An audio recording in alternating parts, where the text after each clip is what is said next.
पाई बड़ कली गोटे छोटिया केनाल पाई दुईटी गाँ मध्य किपरि बड़ कली होइछि से प्रसंग आपणक निकटे रखिबा पाई जाउछि। ब्रह्मगिरी रे एबे राजनैतिक ताती आरंभ हो गलानी।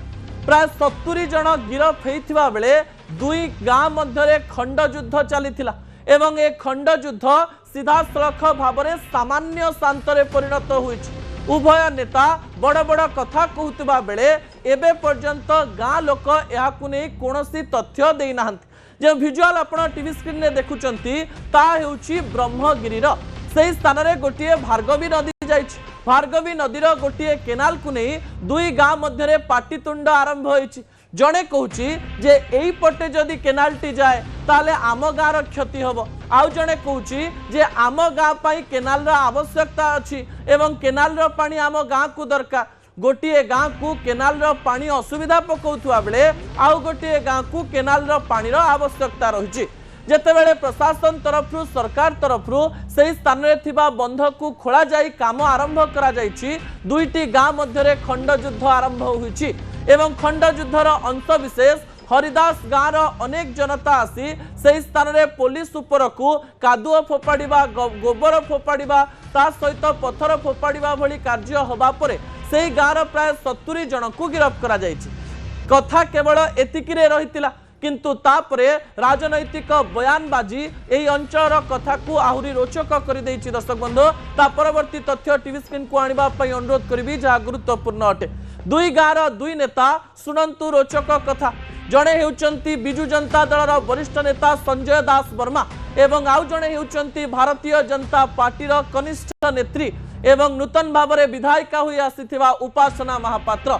उभयंक मध्य कथा कटाकटी दुई गाँर राजनीति को आहुरी रोचक करिछि। दर्शक बंधु विजुअल उपरे आपणकर दृष्टि आकर्षण करदेवा चाहिए। संजय दास वर्मा लोकंक सहित आंदोलन करे। आंदोलन करू करू कहले जे भारतीय जनता पार्टी गाँ लोकंकर कथा शुणु नाही।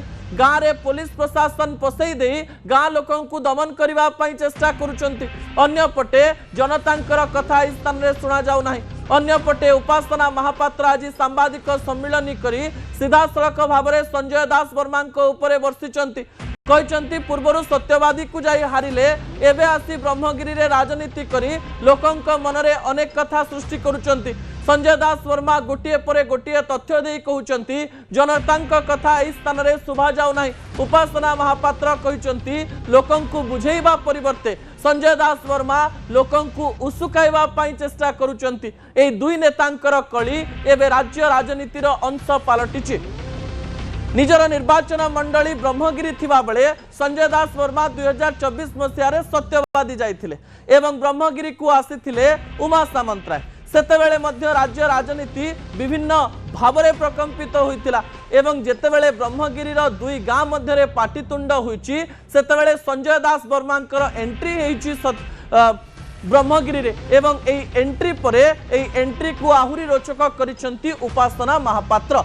केनाल केउठी हेबो केउ प्रकार रे हेबो एवं केउ जगार रे केनाल हेले लोक मानकर सुविधा होबो ता तो एक अन्य तथ्य अटे। दर्शक बंधु किंतु एई दुई नेतांकर बयानबाजी दुई गाँ को विभिन्न भाव में प्रभावित करुछि। कहा जाउछि गोटिए गाँ रे संजय दास वर्मांकर दबदबा अच्छी अर्थात बिजु जनता दलर दबदबा अच्छी एवं कहा जाउछि आउ गोटिए गाँ रे भारतीय जनता पार्टीर दबदबा अच्छी। जेतेबेले दुई गाँ मध्य कली लागंती गोटिए गाँ रे बिजु जनता दल एवं आउ गोटिए गाँ रे भारतीय जनता पार्टीर दबदबार कथा कहा जाए सेतेबेले कहानी रोचक हवा सहित गंडगोल परिस्थिति सृष्टि हेबो। एथिरे कोनोसी प्रकार द्वंद्व नाही किंतु आमे आशा करिबु एई गाँर गंडगोल गाँ मध्य सीमित रहू। राजनैतिक ताती एवं गणमाध्यम वार्ता गाँ लोकं को आहुरी प्रभावित करि पारे। पुलिस जेतेबेले लोकं को बांधिची सेतेबेले लोकमानंक मनरे आहुरी राग सृष्टि हेउची एवं गुरुत्वपूर्ण कथा हेउची जे राजनैतिक दल गुड़िक प्रवेश करी लोकप्रतिनिधि हिसाब रे गाँ लोकं को शांत करिवे एवं जेउ कामटी दुई गाँ पाई ठीक हेबो सेही काम करेइबे ए प्रकार आशा करिवो। राजनैतिक रुटी सेकी एही स्थान रे लोकमानंकु प्रभावित कले गाँ गंडगोल महाभारत रे परिणत हेई पारे। ता परवर्ती